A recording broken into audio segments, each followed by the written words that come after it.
नमस्ते। आसमान में गरजते विदेशी लड़ाकू विमान और सरहद पार सेना की गुपचुप तैनाती।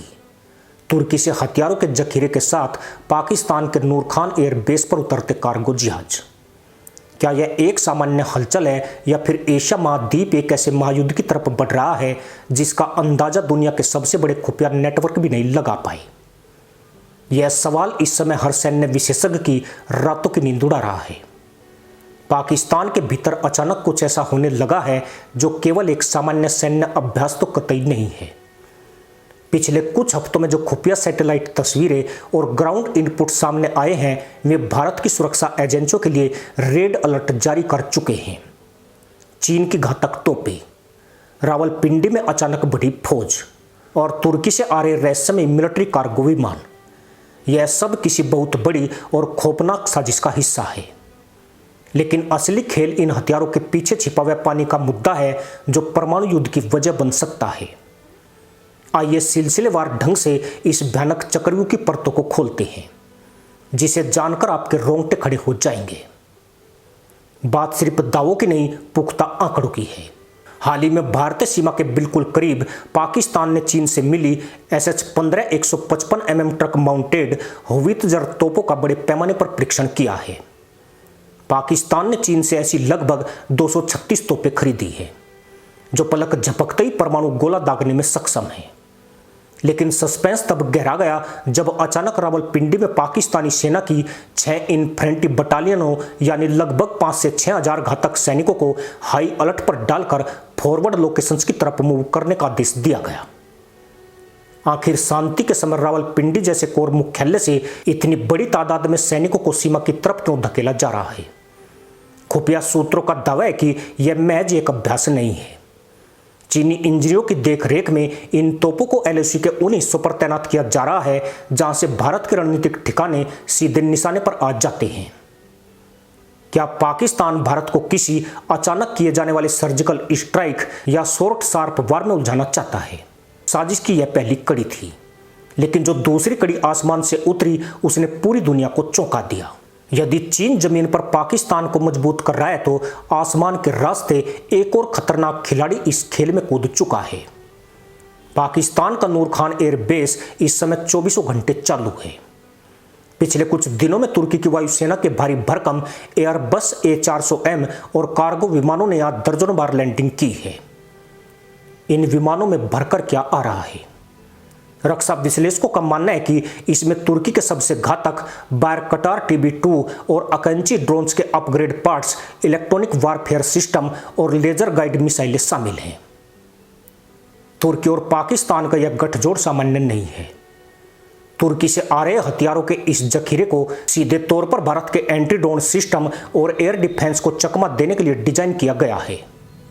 आधी रात को नूर खान एयरबेस पर बत्तियां बुझाकर उतारे जा रहे इन कंटेनरों में ऐसा क्या छिपा है जिसे पाकिस्तान दुनिया की नजरों से छिपाना चाहता है?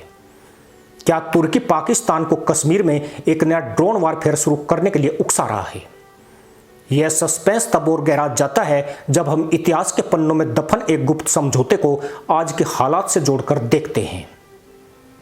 अब बात करते हैं उस सबसे बड़े और अनसुने सवाल की। मक्का समझौता यह कोई आम समझौता नहीं था। सऊदी अरब की पवित्र धरती पर इस्लामिक देशों के कुछ बेहद प्रभावशाली रणनीतिकारों और पाकिस्तानी जनरलों के बीच एक गुप्त सहमति बनी थी। इस समझौते का मूल एजेंडा था इस्लामिक ब्लॉक का सैन्य और तकनीकी एकीकरण। आज जो तुर्की और पाकिस्तान की जुगलबंदी दिख रही है उसकी नींव इसी मक्का समझौते के तहत रखी गई थी। पाकिस्तान इस समझौते का इस्तेमाल भारत के खिलाफ एक कवच के रूप में करने जा रहा है। इस डील के तहत यदि भारत और पाकिस्तान के बीच युद्ध होता है तो तुर्की और कुछ अन्य देश सीधे तौर पर पाकिस्तान को हथियारों, इंटेलिजेंस और ड्रोन ऑपरेटरों की सप्लाई लाइन चालू रखेंगे। यानी पाकिस्तान अकेले नहीं लड़ रहा है। मक्का समझौते के तहत उसे पीछे से पूरी लॉजिस्टिक सपोर्ट मिल रही है। लेकिन आखिर पाकिस्तान इतने बड़े युद्ध का जोखिम क्यों उठाएगा जबकि उसकी अपनी अर्थव्यवस्था पूरी तरह चरमराई हुई है? इसका जवाब छिपा है उस नीली आग में जिसे हम पानी कहते हैं। दुनिया सोचती है कि लड़ाई कश्मीर की जमीन की है, लेकिन सच यह है कि असली लड़ाई पानी की है। भारत ने पिछले साल सिंधु जल संधि को सस्पेंड कर दिया था। और तब से पाकिस्तान बुरी तरह बिलबिलाया हुआ है। वह बार बार भारत को युद्ध की धमकी दे रहा है और इसकी वजह भी साफ है।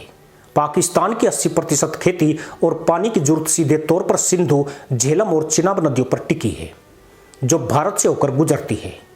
पाकिस्तान को यह खौफ सता रहा है कि यदि भारत ने इन नदियों का पानी कुछ दिनों के लिए भी रोक दिया या डाइवर्ट कर दिया तो पूरा पाकिस्तान बिना एक भी गोली चले बंजर और भूखा मर जाएगा। पाकिस्तान के जनरलों को पता है कि आर्थिक रूप से वे भारत का मुकाबला नहीं कर सकते, इसलिए वे वाटर वॉर के डर से बौखला गए हैं।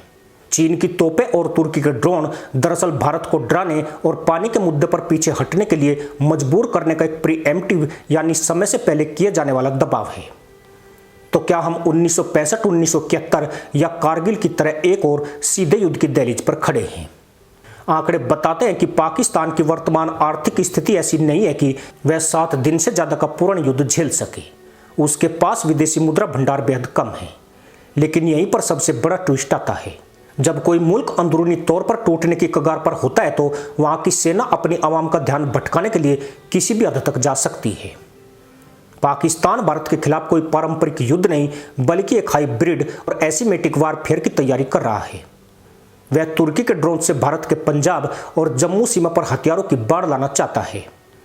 चीनी तोपों से एलओसी पर भारतीय सेना को उलझाए रखना चाहता है, ताकि मक्का समझौते के तहत मिले अंतर्राष्ट्रीय समर्थन का फायदा उठाकर भारत पर दबाव बनाया जा सके। सरहद पर बारूद की गंध बढ़ रही है। नूर खान एयरबेस पर उतरते विमानों के पहियों की गूंज और रावलपिंडी में सैनिकों की बूटों की आवाज यह गवाही दे रही है कि दक्षिण एशिया की शांति इस समय बारूद के ढेर पर बैठी है। चिंगारी कभी भी सुलग सकती है और भारत की बात जैसी नजरें सरहद पार की हर एक हरकत को भांप चुकी है। खेल शुरू हो चुका है। देखना यह है कि इसका अंजाम क्या होता है। इसी के साथ अनुमति दोस्तों, जय हिंद, वंदे मातरम।